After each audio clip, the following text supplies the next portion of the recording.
So for day 2 of our number system review, we're going to go over our Pythagorean theorem.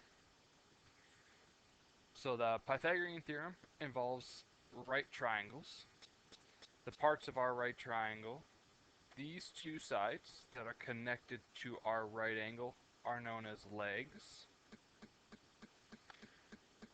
while the side that is opposite our right angle symbol, always on the opposite side, not connected to it, is called the hypotenuse. The hypotenuse is the longest side in every right triangle, no matter what. Even if it's by the smallest of decimal amounts. Like this side could be 10, this side would still have to be long. The longest side, it could be 1001, but that still classifies it as the longest side. So the Pythagorean theorem says that given a right triangle, so you have to start with a right triangle,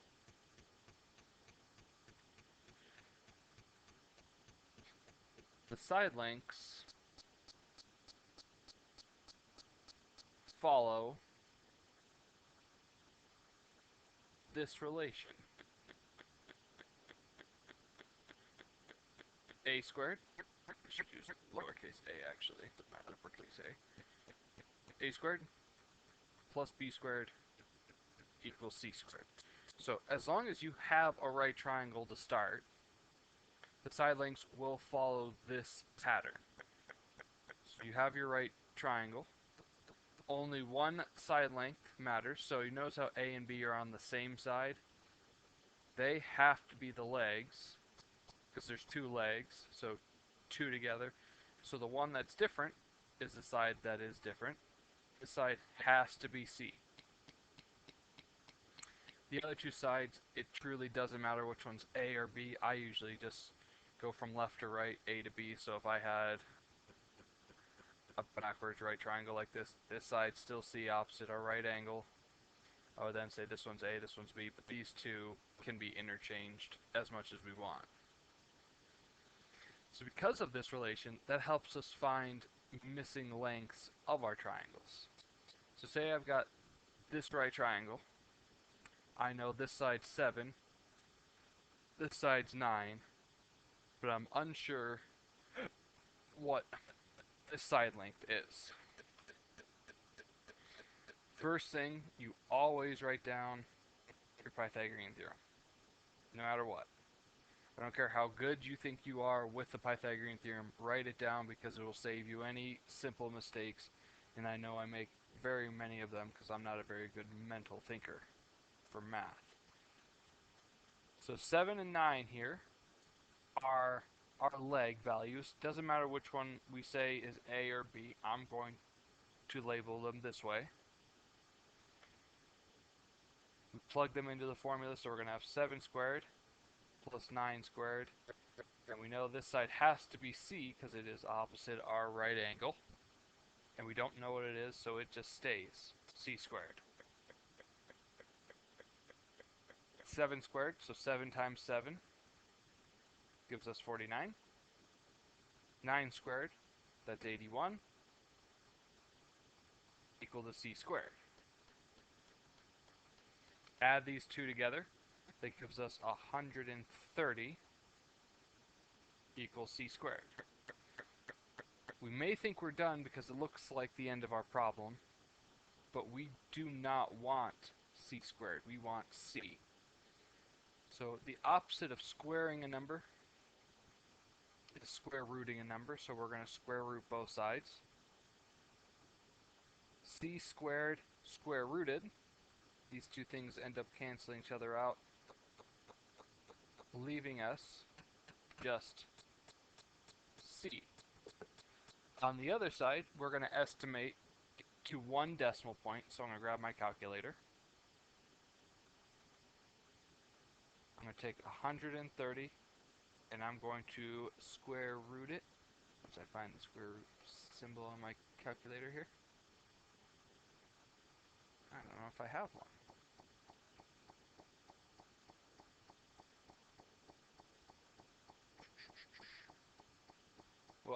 there's a way to do it. So we're going to square root. I don't have a square root button, so I'm going to take it to the power 0.5. That's the same thing as square rooting. And it leaves us with this crazy decimal.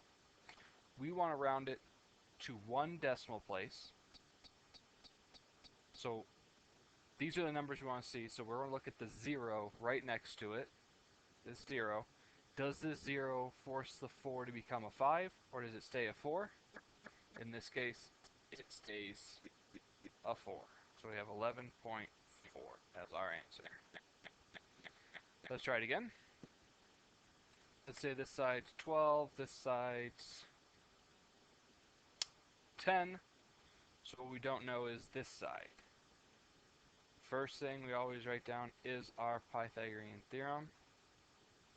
The order of these letters never change. It's always a squared b squared equals c squared. It's never like c squared plus a squared equals b. It's always equal to c.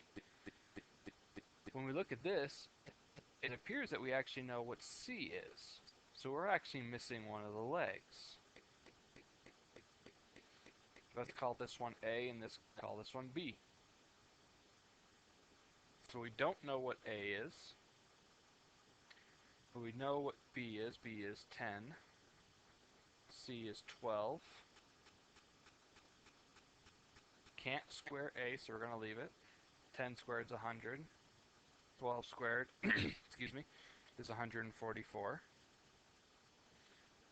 Just like any old equation, we want to get a by itself, so we're going to subtract 100.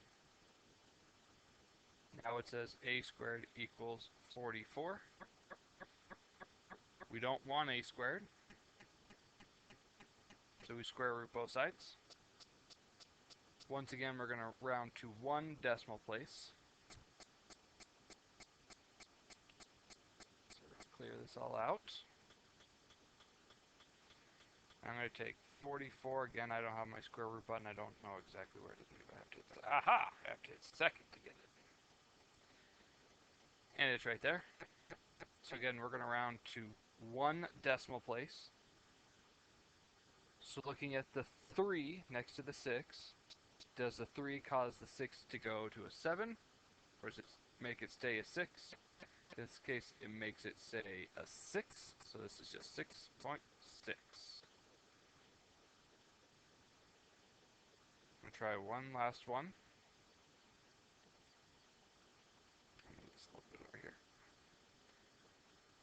We're going to have this side 2, this side 15. No, it's not drawn to scale. It's okay. So once again, missing a leg. This time we're going to call it B. C is this side right here. So a squared plus b squared equals c squared.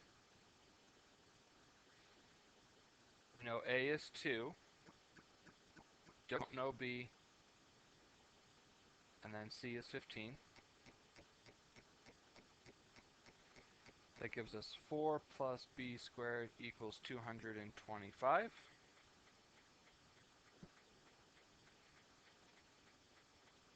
Subtract 4 from both sides.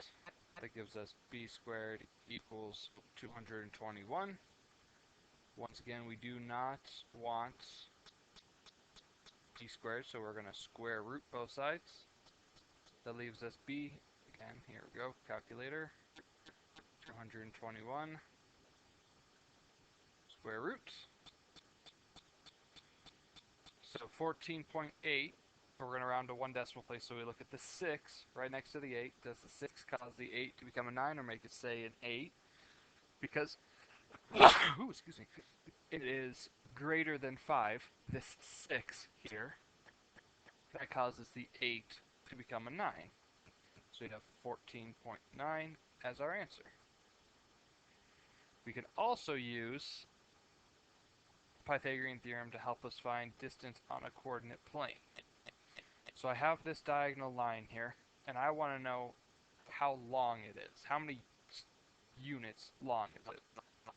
Unfortunately, we are not allowed to count diagonally. We can't be like, well, that's 1, because does that count as 2? Is that 3? Is that 4, 5, 6, 7? Is it 8? but not all these little jumps are the same. So we can't just count. So the way we do it is we make this diagonal line into a right triangle.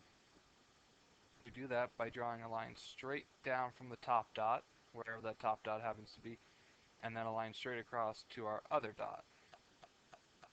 That creates a right triangle, and because it's a right triangle, we can use a squared plus b squared equals c squared.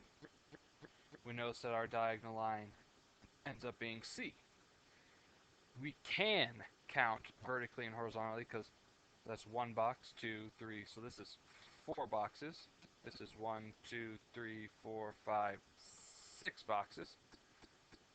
So I have 4 squared plus 6 squared equals c squared. That gives me 16 plus 36 equals c squared. 16 plus 36, that gives us 52. Once again, we do not want c squared, so we would square root. 52 square rooted, round to 1 decimal place, 7.2. The next number causes the 2 to stay. We get 7.2 equals c. So this diagonal line is 7.2 boxes long.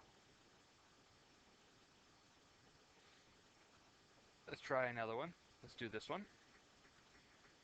So again, we draw a line straight down from our top dot, and then a line straight across from the other dot. There's our right triangle. Still missing c. A squared plus b squared equals c squared. So 1, 2, 3, 4, 5 will be A. And we have 1, 2, 3, 4, 5, 6 for B. That gives us 25 plus 36 equals c squared. 25 plus 36, I believe, is 61. Just double check again. That's 50. Well, yep. We don't want c squared, we just want c, so we take the opposite of the squaring, which is square root. Again, grab our calculator, take 61, square root it, 7.8, and the 1 rounds down, 7.8.